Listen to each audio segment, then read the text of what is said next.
नमस्कार साथियों, आज हम पढ़ेंगे राजनीतिक व्यवस्था। इसी को ही हम प्रणाली विश्लेषण कहेंगे और इसी को ही अपन राजनीतिक प्रणाली कहेंगे। 17 अक्टूबर 2022 के दिन ये पेपर हुआ था। इसके अंदर एक प्रश्न आया था कि इस सिद्धांत के अंदर हम दो सिद्धांत पढ़ेंगे, एक तो आमंड पावल वाला और दूसरा डेविड स्टर्न वाला। तो सबसे पहले इसके अंदर हम डेविड स्टर्न वाला सिद्धांत पढ़ेंगे, जिसको अपन आगत निर्गत का सिद्धांत कहते हैं। तो ये जो इसमें प्रश्न आया था कि डेविड स्टर्न का जो सिद्धांत है आगत निर्गत का, उसमें कौन सा बिंदु नहीं है। तो देखो भार तो आएगा ही नहीं इसके अंदर। अनुक्रिया, प्रोसेस या क्रिया, अनुक्रिया और 4 नंबर पर सात्यते। जहां तक मेरे को मानना है, जहां तक मैं ये सवाल ये सिद्धांत समझाऊंगा, तो उसके अंदर से ये तीनों शब्द आ रहे हैं। बाहर नहीं आएगा। तो ये तीनों शब्द मेरे हिसाब से व्यवस्था, अनुक्रिया, सात्यत्य, तीनों शब्द डेविड स्टर्न के सिद्धांत में आते हैं। क्योंकि व्यवस्था तो देखो वैसे ही व्यवस्था है, राजनीतिक व्यवस्था। अनुक्रिया, राजनीतिक व्यवस्था में अनुक्रिया होगी। सात्यत्य का मतलब ये होता है कि जब मांगे राजनीतिक व्यवस्था में जाती है और निर्गत के रूप में आती है और वापस फीडबैक मिलता है ना उसको, तब वो वहां पर सात्यत्य का सिद्धांत काम आता है पर्यावरण के अंदर। तो ये तीनों मुझे ये तो, लेकिन इसमें तीनों ऑप्शन है नहीं कि 3 सही है, पहला, तीसरा, चौथा सही इसमें है नहीं। लेकिन इसमें ऑप्शन भी, अब कौन से को आरपीसी मानती है वो तो अलग बात है। देखिए आगे देखते हैं कि अब हम देखें कि डेविड स्टर्न ने जो सिद्धांत दिया, राजनीतिक व्यवस्था, प्रणाली विश्लेषण, राजनीतिक प्रणाली, ये सब परंपरागत राजनीति की देन नहीं है। ये सब किसकी देन है? आधुनिक राजनीति की देन है। किसकी देन है? आधुनिक राजनीति की देन है।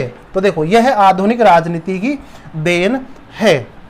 साथियों एक बात मैं आपको बताऊं कि ये जो मैं पहले बोर्ड के ऊपर लिख देता हूं ना, उसका मतलब ये है कि मेरे पास इतना नेट नहीं है, क्योंकि मोबाइल में जो नेट है उसके हिसाब से मैं काम करता हूं। इसलिए मैं पहले लिख देता हूं कुछ, ताकि समय बच जाए और अधिक से अधिक चीज़ें बताई जाए। सब नेट का कमाल है साथियों। नेट हो तो मैं डायरेक्ट भी लाइव क्लास भी कर सकता हूं। अब देखो पहले जो अपनी जो परंपरागत राजनीति थी, मैंने इसका वीडियो डाल दिया है यूट्यूब पर, राजश्री एजुकेशन पर। जो परंपरागत राजनीति थी, परंपरागत राजनीति में जिसे अपन स्टेट कहते थे, राज्य कहते थे, उस राज्य के स्थान पर आधुनिक राजनीति के अंदर एक नया शब्द आ गया कि अब राज्य न कहकर क्या कहेंगे? राजनीतिक प्रणाली कहेंगे। क्या कहेंगे? राजनीतिक प्रणाली, जिसको पॉलिटिकल सिस्टम कहते हैं। और हम यही पढ़ने जा रहे हैं कि राजनीतिक प्रणाली क्या है, राजनीतिक प्रणाली क्या है, राजनीतिक व्यवस्था क्या है, राजनीतिक सिस्टम क्या है, यही पढ़ना जा रहे हैं।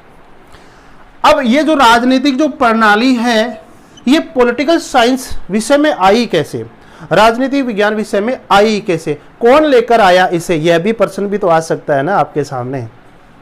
अब देखिए मैंने एक फार्मूला लिखा है आप लोगों की सुविधा के लिए। फार्मूले का नाम है जीमास रा। तो मैं ये कहना चाहूंगा कि जो राजनीतिक व्यवस्था का जो सिद्धांत है, आगत निर्गत वाला जो सिद्धांत है डेविड स्टर्न वाला, ये राजनीति में आया कहां, पहले इसकी उत्पत्ति कहां हुई, वो प्रश्न है। देखिए तो ये फार्मूला है जीमास रा। तो सबसे पहले जी का मतलब हो गया जीव शास्त्र या जीव विज्ञान। जीव विज्ञान, तो जीव विज्ञान का मतलब प्राकृतिक विज्ञान। आपसे पूछा जाए कि जो राजनीतिक जो प्रणाली है वो सबसे पहले, ये यानी प्रणाली जो विश्लेषण है, इसकी उत्पत्ति सबसे पहले जीव शास्त्र के सिद्धांतों में हुई थी, अर्थात जीव विज्ञान में हुई थी, जिसको अपन प्राकृतिक विज्ञान कहते हैं। कहने का मतलब है कि प्राकृतिक विज्ञानों के अंदर जो जीव शास्त्र है, जो जीव विज्ञान है, उसके अंदर कहीं ना कहीं प्रणाली विश्लेषण की उत्पत्ति शुरू हुई थी। बाद में ये जीव विज्ञान से आया मानव शास्त्र में। इस माँ का मतलब हो गया मानव शास्त्र में आया, जिसको अपन मानव विज्ञान कहते हैं, ह्यूमन साइंस कहेंगे उसको। उसके बाद में यहाँ से का मतलब हो गया समाज शास्त्र, जिसको समाज विज्ञान के नाम से जाएंगे, फिर समाज विज्ञान में आया। और उसके बाद में रा का मतलब हो गया राजनीति विज्ञान में। तो हमें ये देखना है कि ये जो प्रणाली जो सिस्टम है ये राजनीति विज्ञान में कौन लेके आता है? ये लेके आता है डेविड स्टन। डेविड स्टन, ठीक है। तो राजनीति विज्ञान के अंदर प्रणाली विश्लेषण को, राजनीति प्रणाली को कौन लेके आता है? डेविड स्टन लेके आता है। अब हम इसके अंदर व्यवस्था तो आप समझ गए होंगे कि व्यवस्था क्या है। थोड़ा अनुक्रिया और प्रक्रिया, इन शब्दों के ऊपर थोड़ा चर्चा कर लेते हैं, बाद में आगे सिद्धांत बताते हैं। प्रणाली विश्लेषण डेविड स्टन का आगत निर्गत सिद्धांत के अंदर हमें प्रक्रिया को समझना बहुत जरूरी होगा और प्रणाली को समझना बहुत जरूरी होगा, ठीक है। इसके बाद में ही अपन सिद्धांत पढ़ेंगे। प्रक्रिया क्या होती है? देखिए, वैसे तो सबको पता है कि राजनीति के क्षेत्र में प्रोसेस क्या होता है, परिवर्तन क्या होता है, सबको पता है। लेकिन एक हम जो किताब के अंदर से जहाँ से प्रश्न बनता है, कोई लाइन उठाकर दे दी आपके सामने, तो वहाँ थोड़ा समझना मुश्किल हो जाएगा। प्रक्रिया क्या होती है, प्रोसेस क्या होता है? यहाँ पर अभी फर्स्ट ग्रेड के एग्जाम में प्रक्रिया को अनुक्रिया नाम दिया है। अनुक्रिया तो उन क्रियाओं, एक्शंस की श्रृंखला, यानी कि एक क्रियाओं की श्रृंखला होती है जो किसी स्थिति में परिवर्तन ला देती है। यानी प्रोसेस वह चीज है जो राजनीति के क्षेत्र में, पर्यावरण के क्षेत्र में परिवर्तन लाती है। वो क्या होता है? प्रोसेस होता है, प्रक्रिया होती है। जैसे कि सामाजिक पर्यावरण होता है और सामाजिक पर्यावरण के कारण, सामाजिक पर्यावरण में क्या होता है कि क्रियाएं होती है, रेस्पॉन्स होती है, अनुक्रिया होती है डेविड स्टन के अकॉर्डिंग, और उससे क्या होता है? समाज में क्या होता है? परिवर्तन होता है। हम ये माने कि हमारा जो भारत है वो एक पर्यावरण है, एक आवरण है, और उसके अंदर जो राजनीति है, जो सरकार है, वो क्या है? एक प्रणाली है। और इस समाज के अंदर कोई क्रिया प्रतिक्रिया होती है तो सरकार के माध्यम से परिवर्तन होता है। ये इसका मतलब है। प्रणाली क्या होती है? प्रणाली भी एक तरह से क्या होती है? प्रक्रिया ही होती है, लेकिन प्रणाली प्रक्रिया का बड़ा रूप है। विश्लेषण, संश्लेषणात्मक, खोज, अनुसंधान करने वाली जो प्रक्रिया है उसको अपन प्रणाली कहेंगे। तो विशेष प्रक्रिया अर्थात प्रणाली की संकल्पना एक विश्लेषणात्मक संकल्पना है। अर्थात प्रणाली क्या है? प्रणाली क्या है? जो प्रक्रिया की एक विशेष संकल्पना होती है उसको अपन क्या बोलेंगे? प्रणाली कहेंगे। प्रणाली के अंदर थोड़ा बड़ा काम होता है प्रोसेस से। जब परिवर्तन हो जाता है ना, परिवर्तन के बाद में प्रणाली का जन्म होता है, ठीक है। हम ये भी कह सकते हैं कि जहाँ पर एक तरह से बड़े बड़े नियम और कानून जो बनते हैं ना संसद के अंदर, वो प्रणाली के माध्यम से ही बनते हैं। और समाज के अंदर छोटी मोटी घटनाओं से जो परिवर्तन होता है वो प्रक्रिया होता है। आप ऐसे समझिए। अब देखिए, राजनीतिक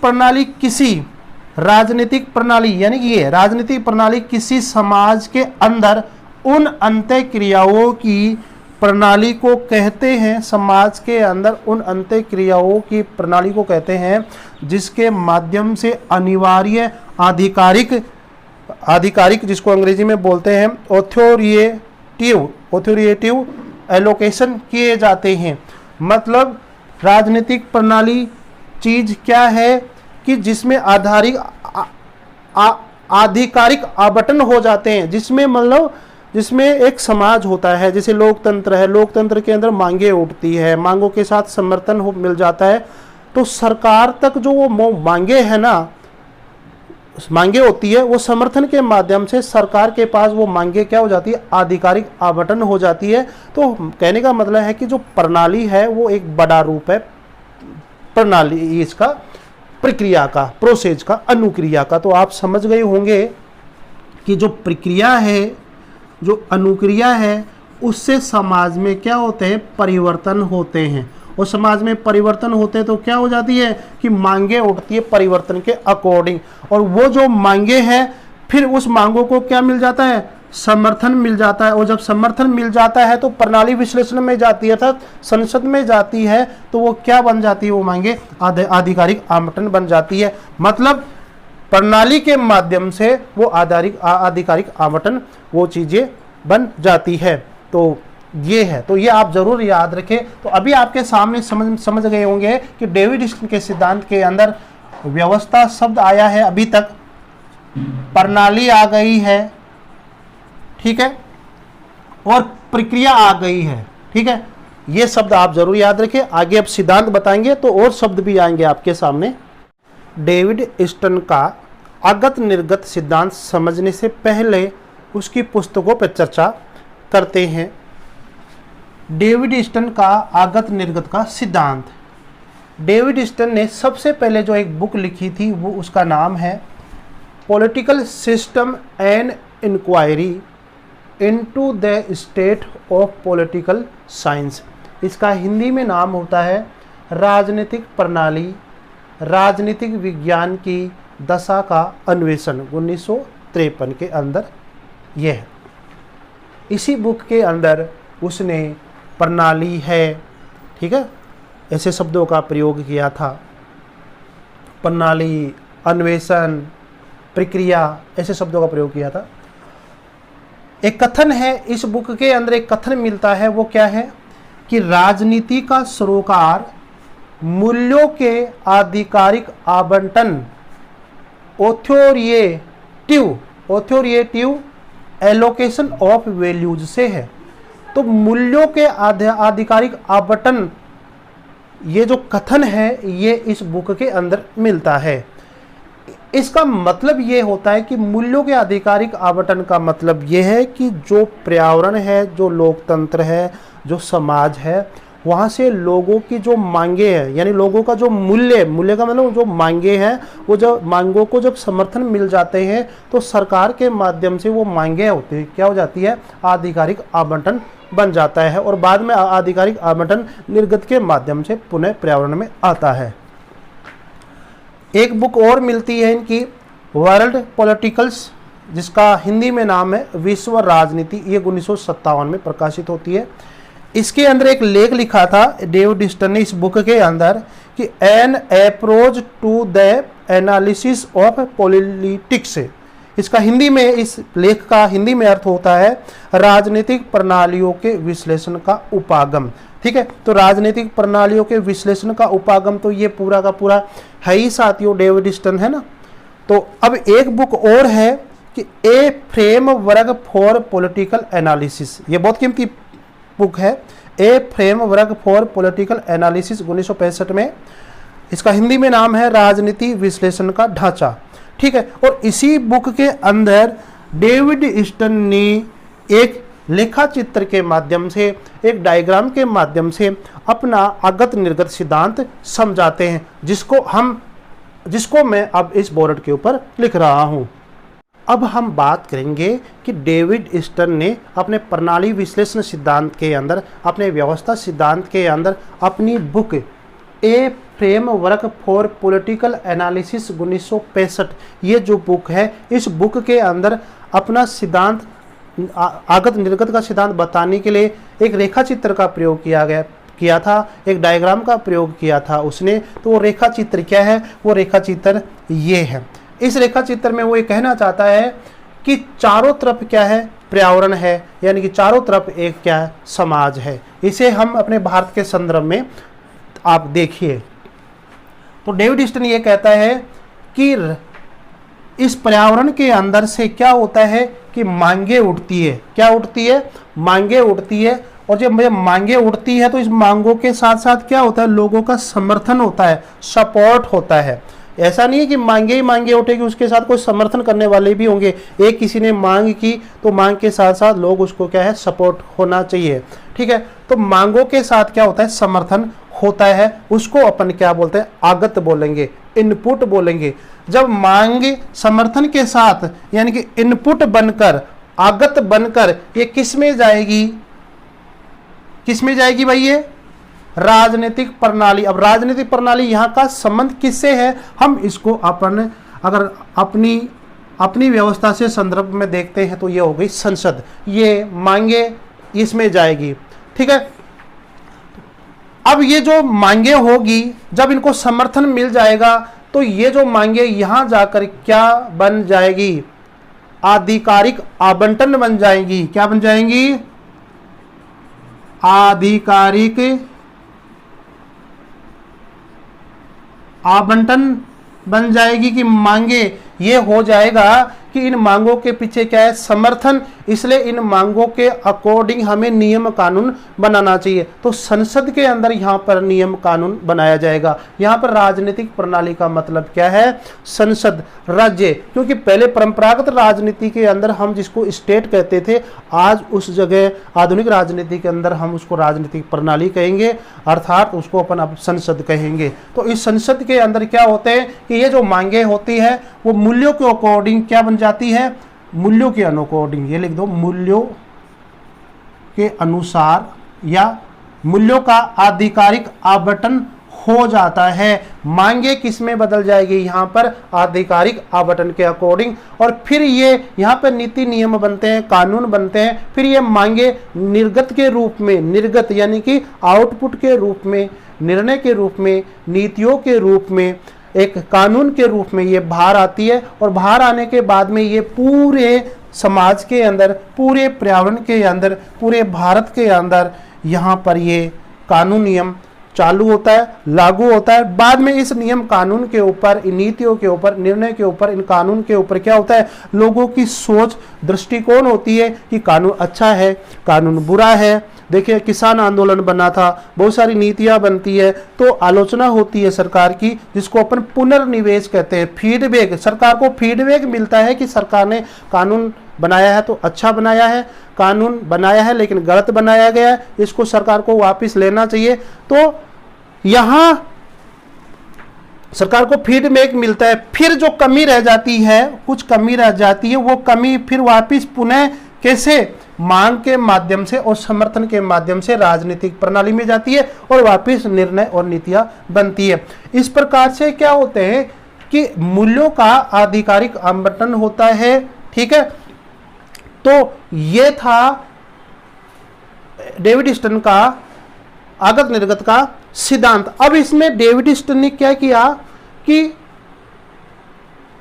इसने मांग को भी 4 प्रकार की बात बताई कि पर्यावरण से 4 प्रकार की मांग आती है, 4 प्रकार के समर्थन होते हैं और 4 प्रकार के क्या होते हैं कि जो ये नियामक तंत्र होता है, यानी कि सभी मांगे लोकसभा में नहीं जाती है, संसद में नहीं जाती है। सभी मांगों को रोकने के लिए कहीं ना कहीं नियामक तंत्र होते हैं, वो भी कितने प्रकार के होते हैं, 4 प्रकार के उसने बताए थे। एक अब स्क्रीनशॉट ले लीजिए आप, ये है। तो डेविड स्टन ये भी कहना चाहते हैं कि जहां तक मेरे का मानना है कि जो पुनर्निवेश के अंदर जो फीडबैक मिलता है, तो यहाँ पर एक अंतःक्रिया होती है, अंतःक्रिया लोगों के बीच में कि बस ये नियम कानून नीतियाँ अच्छी है या नहीं, लोगों के एक सामंजस्य होता है। और सामंजस्य को कहीं ना कहीं लोगों ने सातत्य का नाम भी दिया है। मेरा मानना है कि जो भी फर्स्ट ग्रेड के एग्जाम में आया था सातत्य, तो यहीं से निकल कर आया होगा।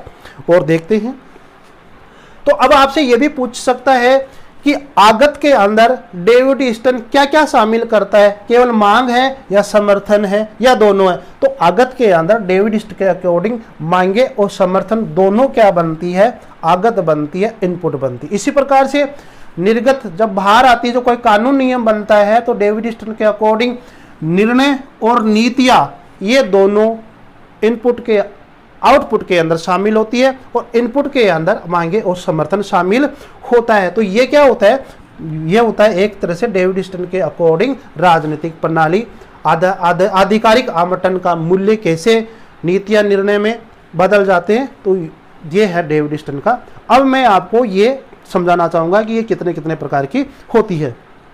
अब हम बात करते हैं कि डेविड स्टन का जो आगत निर्गत का जो मॉडल है जो है, तो उसके अंदर मांगों को 4 प्रकार से बता रखा है, समर्थन को भी 4 प्रकार से बता रखा है। तो हम सबसे पहले देखते हैं कि जो मांगे होती है वो 4 प्रकार की होती है। तो डेविड स्टन के अकॉर्डिंग आपसे पूछा जा सकता है कि निम्न में से कौन सी मांग इसमें शामिल नहीं है। ठीक है, तो देखिए इसके सिद्धांत में जो मांग बताई गई है वो है वस्तुओं और सेवाओं के आवंटन की मांग। ये याद रखना, वस्तुओं और सेवाओं के आवंटन की मांग।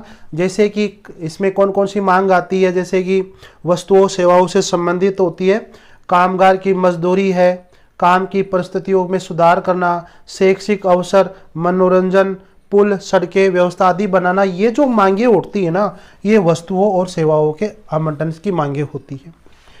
व्यवहार के विनिमय की मांग, जैसे कि सार्वजनिक सुरक्षा, बाजार नियंत्रण जिससे सबका व्यवहार प्रभावित हो रहा है, सार्वजनिक नियंत्रण है, बाजार नियंत्रण है, वैवाहिक कानून बनना, और मोदी जी ने स्वच्छता अभियान चला रखा है। ऐसी जो चीज़ें हैं ना, जो व्यवहार के विनिमय की मांग होती है, जो सार्वजनिक रूप से जो चीज़ें होती है वो व्यवहार के विनिमय की मांग होती है, ताकि वो सबके व्यवहार को प्रभावित करती है।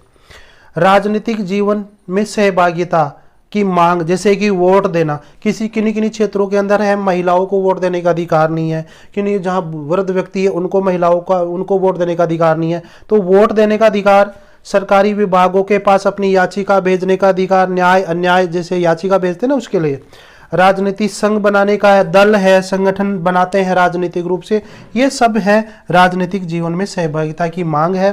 तो संचार एवं सूचना की मांग, तो आज बदलती हुई परिस्थितियों के अंदर अपने पास टेक्निकल है, मोबाइल है, ये अपन वीडियो बना रहे हैं, ये मांग उठ गई। और जैसे कि अब मान लो जो एक बार तकनीकी चीज चालू हो जाती है वो बंद हो जाती है, तो उसके बाद में तो उसकी ज्यादा मांग हो जाती है। अब 5G आ रहा है, तो ये सब संचार एवं सूचना की मांग होती है। तो मांग 4 प्रकार की होती है, आप जरूर याद कर लो, एक बार दोबारा से देख लो। वस्तुओं और सेवाओं के आवंटन की मांग, व्यवहार के विनिमय की मांग, राजनीतिक जीवन में सहभागिता की मांग, संचार एवं सूचना की मांग। डेविड स्टर्न ने आगत निर्गत सिद्धांत दिया, आगत निर्गत का मॉडल सिद्धांत दिया। इसके अंदर मांग 4 प्रकार की दी है, वो मैंने बताई है। अब समर्थन को भी उसने 4 प्रकार से बताया गया। एक समर्थन भी 4 प्रकार की होती है, 4 प्रकार की मांग होती है, 4 प्रकार के समर्थन होते हैं। समर्थन में पहला समर्थन है माली समर्थन, जिसको मेटेरियल सपोर्ट्स कहते हैं अंग्रेजी में, ठीक है।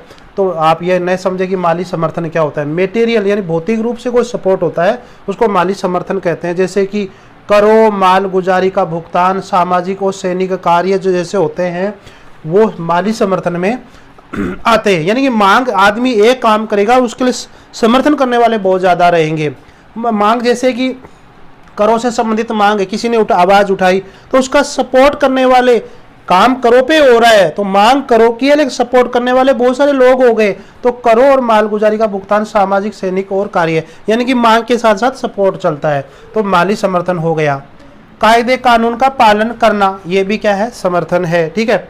सहभागिता मूलक समर्थन, जैसे कि मतदान करना, राजनीतिक कार्य चर्चा करना, राजनीति में भाग लेना, ठीक है, सरकार के प्रति दृष्टिकोण रखना, कैसी है कैसी नहीं है, ये सहभागिता मूलक समर्थन होता है। सरकारी सूचनाओं की ओर ध्यान देने की प्रवृत्ति होना, सरकार क्या कर रही है क्या नहीं कर रही है, कौन सी योजना बना रही है क्या नहीं कर रही है, ये अगर योजना सही नहीं बना रही है तो मांग के साथ समर्थन के रूप में लोग खड़े हो जाते हैं। तो ये चार समर्थन है आपके सामने। माली समर्थन, कायदे कानून का पालन का समर्थन, सहभागिता मूलक समर्थन, सरकारी सूचनाओं की ओर ध्यान देने की प्रवृत्ति का समर्थन। तो इस प्रकार से जो आगत होता है, जो इनपुट होता है, वो मांग और समर्थन से बनता है। डेविड स्टर्न अपने आगत निर्गत मॉडल के अंदर उसने इस निर्गत को यानी कि आउटपुट्स यानी कि निर्गत को भी 4 भागों में बांटा कि 4 प्रकार से आउटपुट आता है राजनीतिक व्यवस्था से। निर्णय और नीतियों को तो उसने निर्गत में शामिल किया है, लेकिन निर्गत में उसने 4 बातों को शामिल किया है। वो 4 बातें कौन कौन सी है वो देखिए। पहली है दोहन। यहाँ दोहन का मतलब है लोगों से कर वसूल करना, शुल्क, व्यक्तिगत सेवा की मांग करना। यानी कि जैसे कि इस भौतिक पर्यावरण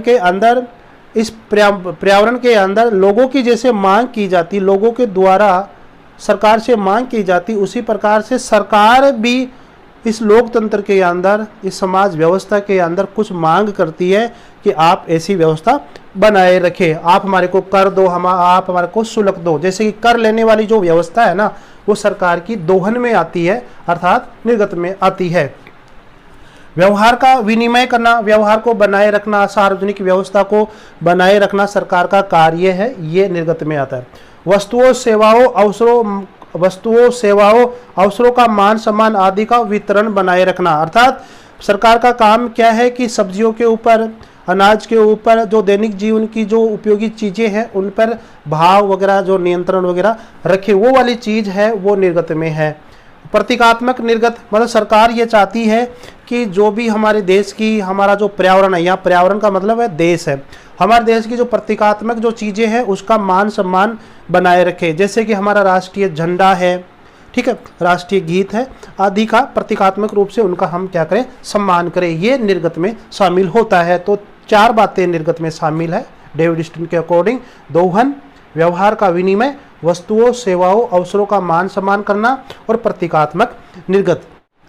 डेविड स्टर्न के आगत निर्गत सिद्धांत के अंदर जब मांगों के साथ समर्थन मिल जाता है तो ये बन जाता है आगत, ठीक है, इनपुट बन जाता। जब इनपुट ये राजनीतिक व्यवस्था के अंदर यानी कि संसद के अंदर जब जाता है ये, तो कभी कभी क्या होता है कि जो मांगे होती है ना, जब समर्थन उनको मिल जाते हैं तो ये जो आगत है बहुत बड़ा हो जाता है, सरकार के द्वारा कंट्रोल नहीं होता है। तो सरकार क्या करती है, इस आगत को कंट्रोल करने के लिए क्या करती है, नियामक तंत्र बनाती है। क्या बनाती है, नियामक तंत्र बनाती है। मतलब ये समझो आप कि डेविड स्टर्न के आगत निर्गत सिद्धांत के अंदर आगत को रोकने के लिए, उनको नियंत्रण करने के लिए सरकार ने क्या कर रखा है, नियामक तंत्र बना रखा है, जो यहाँ बैठा रहता है। संसद में मांगे जाने से पहले यहाँ पर ये बैठा रहता है, ताकि आगत को, जो अच्छी आगत है उनको अंदर जाने देगा और जो बुरी आगत है उसको बाहरी वापस कर देगा। तो नियामक तंत्र, जिसको अंग्रेजी में क्या बोलेंगे, रेगुलेटरी मैकेनिज्म कहेंगे, इसका कार्य क्या रहेगा कि मांगों को नियंत्रित करता है। अर्थात ये जो मांगे होती है संसद में जाएगी, राजनीतिक व्यवस्था में जाएगी, तो उसको कंट्रोल करने का कार्य क्या करेगा, ये नियामक तंत्र करेगा। अर्थात जो मांगों का कभी भी अति भार, ओवरलोडिंग नहीं होना चाहिए, ये इसका कार्य है। जो अच्छी अच्छी मांगे होगी वही संसद के अंदर पहुंचेगी और उसी के बाद में उसी मांगों का, उन्हीं मांगों के अकॉर्डिंग, उन्हीं मूल्यों के आधार पर उनका आवंटन क्या होगा, आवंटन वो होगा, निर्णय होगा। तो निर्णय नीतियां बनेगी। अब क्या करते हैं कि नियामक तंत्र डेविड स्टर्न ने 4 प्रकार के बताए हैं। एक तो होता है द्वारपाल।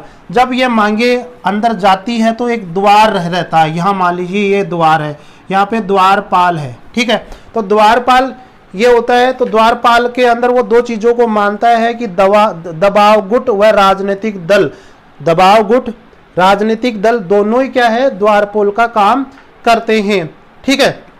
वो कैसे कि जिस प्रकार से कोई मांग जुड़ी हुई है और मांग का संबंध किसी दबाव गुट से है, और कोई दबाव गुट ये नहीं चाह रहा है कि भाई ये ज़्यादा मांग संसद तक पहुंचे, तो दबाव गुट का संबंध है। कोई राजनीतिक पार्टी ही संसद के अंदर से नहीं चाह रही कि ये मांग हमारे पास आए, तो उनको यानी कि डेविड स्टर्न दबाव गुट को, राजनीतिक दल को द्वारपाल की संज्ञा दी गई है, क्योंकि ये जो द्वारपाल है वो मांगों को नियंत्रित करते हैं। सांस्कृतिक तंत्र कि कौन सी मांग उचित है, क्योंकि समाज के अंदर, लोकतंत्र के अंदर, इस पर्यावरण के अंदर क्या होता है कि सांस्कृतिक तंत्र होते हैं कि कौन सी मांग जायज है, कौन सी मांग बेकार है, उचित है, अनुचित है। जो उचित होगी उसको आगे जाने की कोशिश करेंगे। कभी कभी कार देखो कई मांगे उठती है, लोग कहते हैं कि यार ये मांग जायज नहीं है, ये ठीक नहीं है, इसके लिए आप टाइम खराब मत करो, ठीक है। तो ये जो सांस्कृतिक तंत्र यानी कि समाज के अंदर जो कल्चरल जो प्रोग्राम, कल्चरल जो संस्थाएं, कल्चरल जो आदमी होते हैं, पढ़े लिखे लोग, वो ऐसी मांगों को उचित ठहराते हैं, वही यहाँ पे है। जो बेकार मांगे होती है उनको पहले ही काट देते हैं।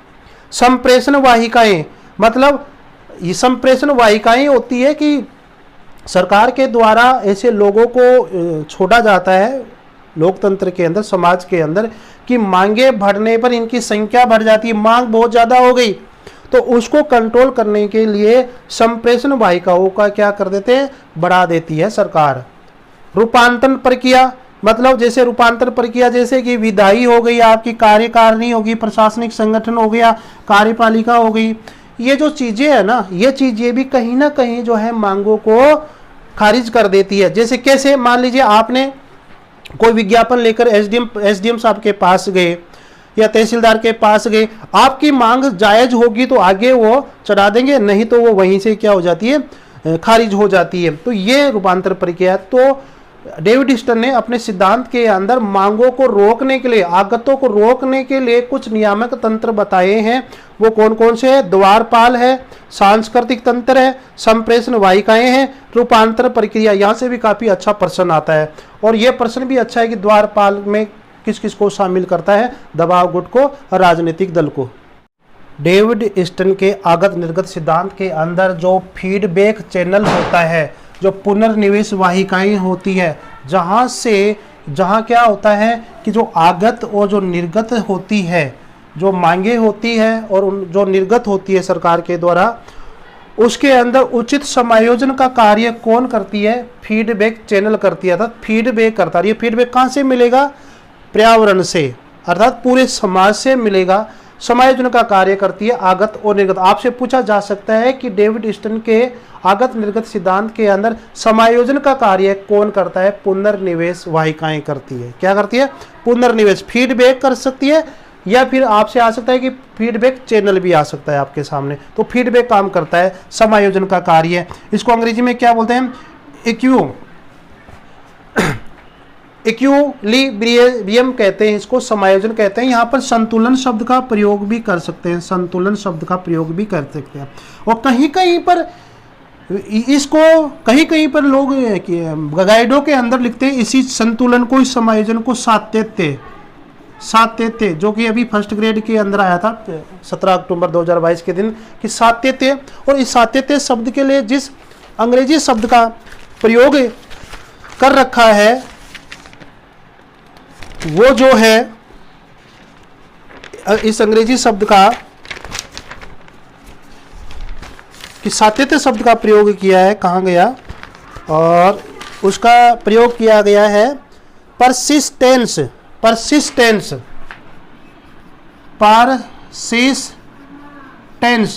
ये कहीं ना कहीं ये जो फीडबैक है वो आगत और निर्गत के सिद्धांत में संतुलन का काम करता है, समायोजन का काम करता है, उसी के लिए सातत्य शब्द का प्रयोग हुआ है। हालांकि डेविड ह्यूस्टन के सिद्धांत में कहीं सातत्य शब्द का ऐसा कोई मिला नहीं, लेकिन ऐसा लोग विचार लगाते हैं कि सातत्य यही चीज है, यहीं से निकल कर आया है।